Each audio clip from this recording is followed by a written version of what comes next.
Hello everyone, my name is Jen and welcome to the Book Refuge.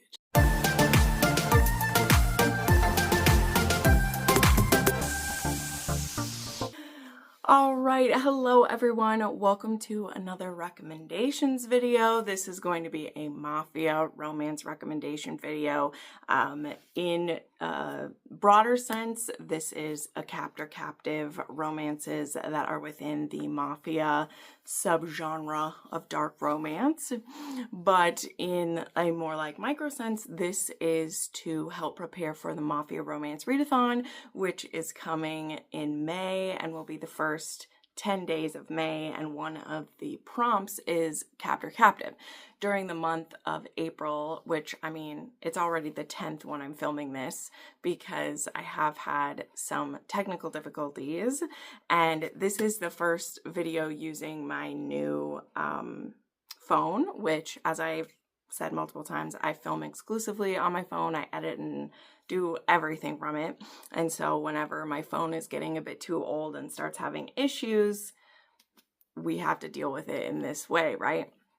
So no worries there at all. But so yeah, if there are any parts about this that are a little bit different, if the filming quality is a little bit different, that is why anyway. But yeah, so yeah, I love the Mafia Romance Readathon, but in general, I love Mafia Romance no matter when I'm reading it, of course. And it is something that I pretty much read at least one or more Mafia romances a month, just because they're something I actively seek out and I'm excited about. And so today, yeah, we're going to be doing a Mafia focused Captor Captive. Now, I have made a few Captor Captive recs before. I generally put this under the kind of like taboo section because falling for your captor isn't something that your everyday person is gonna want to read about or is excited about. But you know what? I'm strange. I'm odd. This is okay. This is who I am. I've accepted it, right? I know what I like, you know? And so, yeah, we're going to go through these. Some of these are a bit older, so I do have my notes pulled up just to make sure I get names right and I get the situations right. But we're going to go through some of these, starting with some more like recent ones that I read, including Brutal Legacy by Mila Kane is one that just released. This is a part of her Original Sin series, I think is what it's called. And in this case, it's actually a second chance romance, and our male main character, Elio, is actually sent to kidnap Georgia, who they had a thing for each other when they were younger. I wouldn't say they were like quite teenagers or anything, but they were both quite young. He was working for her father, a very low level guy in the mafia, and they fell in love, and this very much made her father angry, and so he took some steps to separate the two from each other. And these steps kind of led both of them to believe that the other person left them willingly, shall we say, and that left a lot of hard feelings. So when Elio gets sent to extract her from a certain situation, and I mean, yeah, kidnap her from her life, she of course is very resistant to that, and they're going to kind of be fighting it out between the two of them, dealing with their animosity. And this will also lead to, she's going to be pushed into marrying someone by the Don or by the head of the family. And, you know, Elio has to decide if, you know, this woman that he's been missing for so long, if he is going to be able to watch her marry someone else, you know. So we'll see how he does with that. But yeah, this was a really good one. Although, you know, I did say in my wrap up talking about it, this does have some flashbacks in the beginning of it, showing their relationship when they were younger. This won't bother a lot of people. For me, I could take or leave flashbacks, but they weren't the worst ones I've ever read in this, and they don't last for the whole book in this one. You know, it is kind of the filling in the backstory, but just letting you know, because that is something that's a bit of a pet peeve of mine, so just passing it along to you guys. Okay. Then we have another recent one that I read. Where did you go? And this was called Hellcat by K.F. Hassall. And this is actually one that I read for my patrons. It was my Patreon read of March. And I don't generally, oh, that word today isn't working for me, review these for the main channel. And so I'm not going to, of course, tell you my rating or my deep, detailed thoughts on it. But this does fit the prompt of Captor Captive, and it is a very small, relatively unknown author. I actually have a few of them in this video, and I love when I find new and upcoming Mafia Romance authors because, you know, I just love drawing attention to authors we haven't heard about as much, right? Because, you know, a good amount of the authors who will be on this list, like, they write, you know, we hear about them a lot in the Mafia space, right? But anyway, Hellcat is about this girl who she wants to get revenge against something that happened to her. And I'll just say it, like, she was forced into a human trafficking situation and she wants to get revenge. And then we have our hero, or, you know, the male main character, who is part of the Russian mob, so the Bratva, and they end up interacting when she gets a job at, I think it's his casino or it's in his business, and she's actually there as a bit of an undercover situation because there's something that he has in his vault, in his penthouse, that she wants access to. And so she's left herself as a bit of a honey trap to find a way to get herself into his space. And she does some very interesting things to get herself into his penthouse, which are kind of just, she has balls, we'll just say that, right? And our male character, which I can't remember his name for the life of me right now, he is instantly smitten with her and becomes instantly obsessed. And so when he finds out that he's been tricked by her, he can't quite bring himself to just off her, and he tells himself it's because he needs to find out who she was working for, you know, but he also isn't willing to fully torture her. He's willing to do a bit more, you know, maybe underhanded, dubious consent type things to get her to say, but he does take her captive in his home to, again, say that his reasons are to get her to give him this information, but really it is that he wants a reason to not to have to let her go, and this is as good a reason as any for him, right? So yeah, definitely unique. And again, I will have links to all of these books down below if you want to snag a copy of this.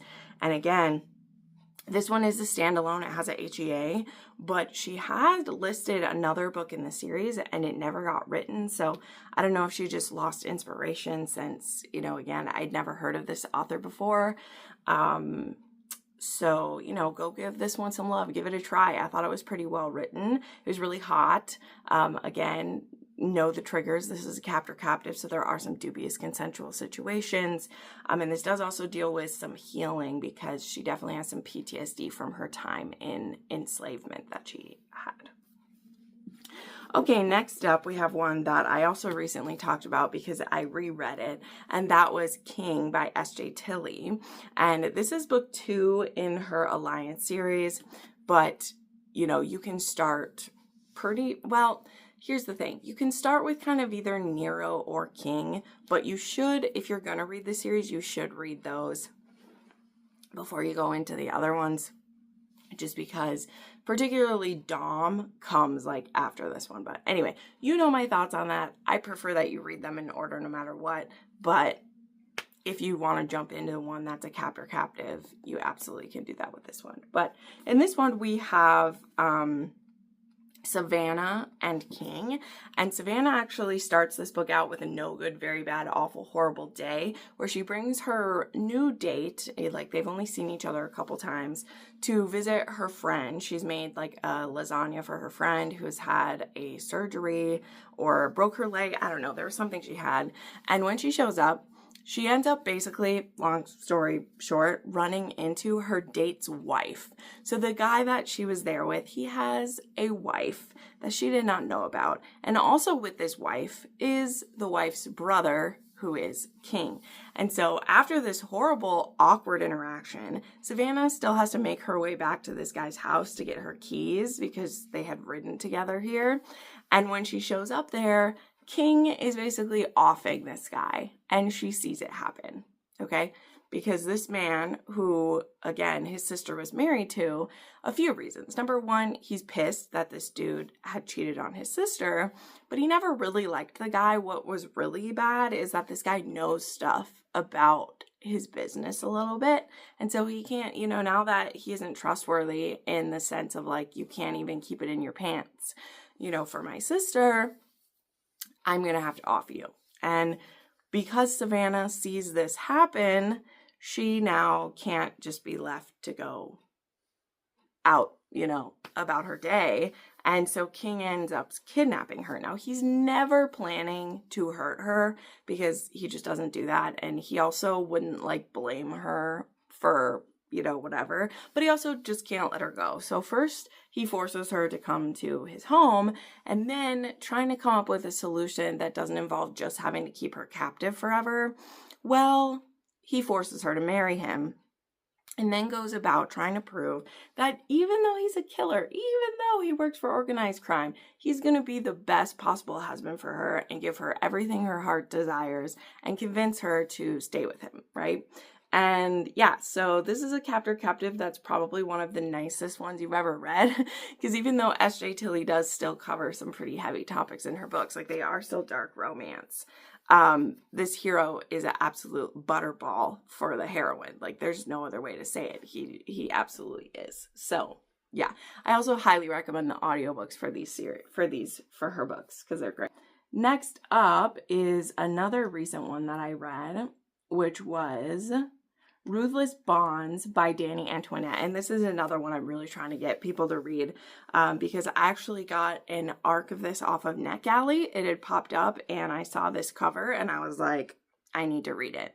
And so this is about Krios, and I don't have the heroine's name written right here, but they actually meet, the hero and the heroine actually meet 6 years ago. When they're both kind of stuck in a sticky situation, and they actually end up having sex at this time, and they have this, you know, kind of really hot experience together, and then they both go on their way, but they haven't stopped thinking about each other. And in this sticky situation they were in, she actually saved his life, so he owes her one, and he does give her, I believe he like gives her his card basically, and is like, if you ever need anything, I got your back. Now, she doesn't end up using that card, but she does end up in a situation where she needs his help, and that's that she ends up crossing his organization, his crime organization, and ends up in the basement of a torture room about to be tortured for information.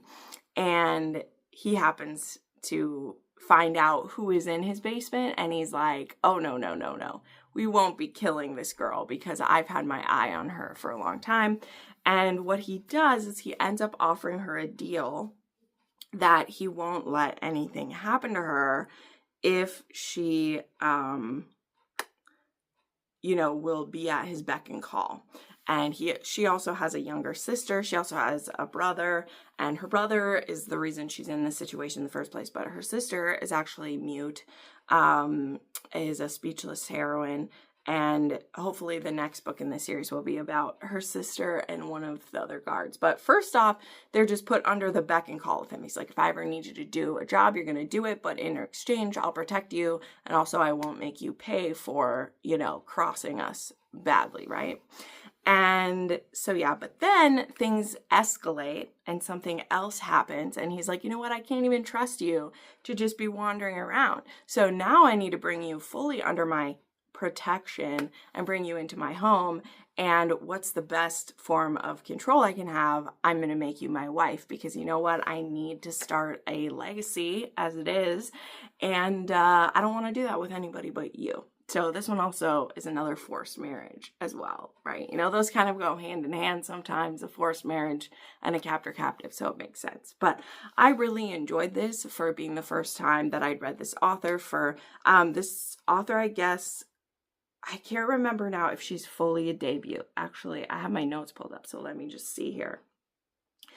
Okay, no. So they do have some other books out. They have a trilogy, actually, that's called Venom. But this is the first one I've read by her, and it's only, I believe, like the 4th book they put out. So not completely a debut author, but also not, you know, not full of books either. So anyway, this one will be a great one for the readathon. It hits a lot of prompts, and it's also, again, an author who I'd really love to get her some attention, so she hopefully keeps writing me stories, because I want more of them for sure. Okay, next up, we have a Lillian Harris here, and we have a Filthy Savage. And you know what? It's funny. There are a lot of forced marriages in this, as I said, because this one will have that as well. However, this one is book 3 in the Savage Kings, which is, you know, within her whole mafia world. And this one is the Irish Mafia. And this one has our hero, Finn, who he ends up meeting this girl at a hotel where she's there with her boyfriend, and her boyfriend's an absolute jerk. They end up breaking up right there, kind of in front of this guy who is Finn. This happens, and he kind of steps in and has the heroine's back and is like, let me give you a place to stay while you're here. Because she gets kicked out of her apartment with her, you know, boyfriend or whatever. And she's very trusting of this guy that she just meets. But you know what? That's how romances get started sometimes. And he actually is at this hotel because they're there for one of his siblings' weddings. And so he's like, well, why don't you come to this wedding with me? There'll be food, there'll be dancing, it'll be fun. And then you can stay with me in my room, which you can guess is going to lead to some sexy times. But she ends up finding out after they have this one-night stand that she's pregnant. Now, the thing is, the baby could be his or her boyfriend's, because she has, you know, recently had sex with both of them, you know. And when she goes to find her boyfriend, he's like, I want nothing to do with it, bye. And she's like, okay. And she goes to try to find Finn, and she sees, oh no, wait. Sorry. She isn't able to find him because she doesn't have enough information about him. That's what happens. So her boyfriend is like, not mine, don't care, don't want it. And she isn't able to find Finn because she didn't get enough info from him. Because she's like, I'm just going to take this as a fling and then I'm going to move on with my life. That's what happens. So she has this baby, and we go forward a few years. So this one does have a bit of a time jump, but how they meet each other again. And this is how she finds out he's a part of a mafia. So she's now a cleaning lady, and she's cleaning in this building, and she's there after hours getting her work done, and she hears something, and she ends up seeing Finn complete a killing. Like, they're beating a guy who's wronged them, and he kills them. And so she sees this guy who, number one, she's never stopped thinking about, right? You know, possibly the father of her kid, never thought she'd see him again. And then she sees all of this about him all at once. So she's terrified. Now, Finn, he gets a glimpse of the person but doesn't see who it is. And he has desperately looked for this woman, but she gave him a fake name because, again, they were just going to be having a fling. So he's been looking for her all these years in the same way that she wasn't looking for him at all, but he's been looking for her all this time. But he doesn't see who it is who spies what's going on. And so he finds out who the cleaning people are in this business, and he finds her, and he shows up at her doorstep, and it's the woman he's been looking for. So of course he's not going to kill her. No way in hell is he going to kill his mystery woman. But he does instantly see she has a kid, and he's like, ooh, could be my kid. Also, don't care if it's not my kid. Still want this woman. Gonna take her. Gonna make her mine. Don't matter if she's into it or not. And he does it, he makes her his, right? Which is amazing. So yeah, it's crazy. And now he does use some blackmail and coercion to get her to agree to be with him. You can decide how you feel about that. But he also goes about proving that he'll be the best husband she could ever have. And one of the best scenes, and this is what made this one like really work for me, even with a few things that aren't my favorite, is how he is about that little girl, because he doesn't know if she's his or not. And he tells her, he's like, I don't care whether she's mine or she's this, was your boyfriend's, like, I want you and she's yours, so I'm gonna love her too. And that's always a way to steal my heart. Like, it just is. Like, if you have big bad mafia guy who's just gonna be like, I want the package deal, give it to me, I don't care, like, I want it. I want to read all about it. Give it to me, for sure.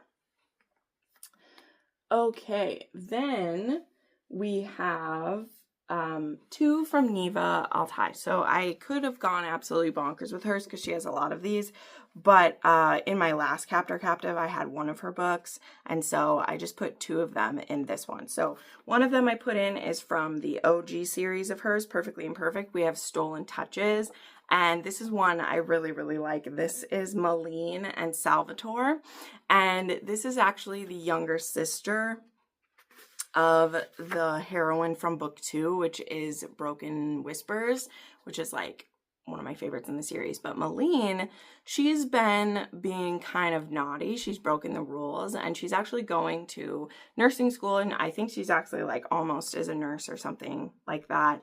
And so she's been in a city going to like school and work that she's not supposed to be in, because she is the daughter or the sister of a mafia guy who's at war or like against the La Cosa Nostra, and so she's not supposed to be in their city. And if I remember correctly, it's because her and her family is like the children of a guy who'd gotten off on the wrong, like who was on the wrong side of him. So they're like, we won't kill you, but if you ever show up in our city, we will. And so Malene has been kind of breaking the rules because there's a certain hospital she wants to work at, and she's been doing it. And in the beginning of this book, Salvatore is at this hospital for an appointment. I believe he's the one who is an amputee, because I think that's why he's there, is for an appointment about his limb, or his missing limb. And I believe that's this hero. Sorry, each of the books has a different like disability or difference about the hero or heroine. It can be either one, and that's why it's the Perfectly Imperfect series. But Malene, either way, he sees Malene do some like rock star nursing there, like not on him, but he sees it happening to someone else, and he's very intrigued by her. And there's something about her, he can't tell, but something about her is calling to him. And so when he starts digging into her, because he's like, I want to know a bit more about this girl, he finds out gold. She is the sister of this, family, and she's not supposed to be here. So now I have leverage. And what does Salvatore do? He uses said leverage to coerce her into a marriage and forces her into his life, basically. And I don't know. That's just something Neva altaj does so well, is how she writes these heroes that just go from 0 to 1,000, but yet I want it. I won't even say that like it's believable. I'm not saying it's believable in any way, shape, or form. This is like mafia fantasy, if we will, okay? Because of course they don't break any of the rules we don't want to break, and we just love them and all these things. So there's just something that works about him, But yeah, it's pretty brilliant, and I just love this couple. It's great. And then the other one by her I want to mention is her one in the spin-off series, which is Beautiful Beast. And this is part of Perfectly Imperfect series Mafia Legacy. And this one is about the daughter of the couple from Painted Scars, which is book 1 in the series, right? And so this one, we have the heroine, whose name is Vasilisa, and she is actually a like hacker, and she is super feisty, super spunky, which is no surprise when you know who her parents are. And then we have Raphael, who is a crime boss, and Vasilisa actually has been hacking into things she shouldn't, and she ends up pissing off Raphael, and so he sends his men to kidnap the person responsible for the hacking, and they're supposed to like they're going to torture this person and force them to like reverse some of the things they've done. But when she's the one who gets brought in and he sees this beautiful woman, well, number one, he doesn't want to torture a woman, but also he really wants to make her his own. And so sparks really start to fly between them. Now, the thing about this book, as I said, that gets a little bit, I said this when I reviewed it, is the tough part with making something a second generation is that there's only so much type of drama that you can do without things endangering HEAs we've had in the past, or without making heroes from the past look bad, right? And there is some possibilities of that moment with Sergei, who is a character from the previous series. And this isn't her father, but it's another character who I really liked, who is sent to deal with Raphael. And the way that Sergei carries out his orders, he would never mess up the way that he does, right? Because when we read his books, he never messes up. So to have him go into this scenario and mess it up for romance reasons kind of undid a little bit of happiness for me. Like, I'm just being straight with y'all. So this one still worked for me, but I have had people ask me, like, have you read this series? I'm like, I definitely did. I am on her ARC team. I get ARCs of every single book she has out. I've read every single book that's been out. But I still prefer, granted there's only one book out in this series so far, but I've said it multiple times, specifically with Mafia series, it is difficult to do second gen, because you just have to be careful how you have the first generation act, because as romance readers, you can't undo happily ever afters that we've read before. Like, you just can't. It is so against the rules. So that leaves you with only a few things to do, right? Because when we also look at it from Nina and, what are the parents again? Nina and Roman, like, if their child was kidnapped, they would burn the fucking world down. And so then you have Raphael, who's like against Roman and Nina, and that's never going to be good. But anyway, I'm not meaning to rag on this one. It has the captor captive aspect. Plenty of people enjoyed this one just fine. Liked it just as much as some of the others. That is just my opinion on that one. Okay, now we are going to throw back for a couple here. So we have one that I definitely don't remember fully, so we'll talk about it briefly, but it is a captor captive one. And I used to read a lot of this author, so I wanted to bring her up. These books also will hit a lot of the prompts, so it's a good one for that. And this is actually Salvatore by Natasha Knight. And so this one is Lucia and Salvatore. And I believe this one is a forced marriage situation as well. But yeah, because she signed into the contract for him. So I think this one, let me just read some of this one. Like I said, it came up as a captor captive in the list, but it's been, let's see, when did Jen read this? Whoopsie.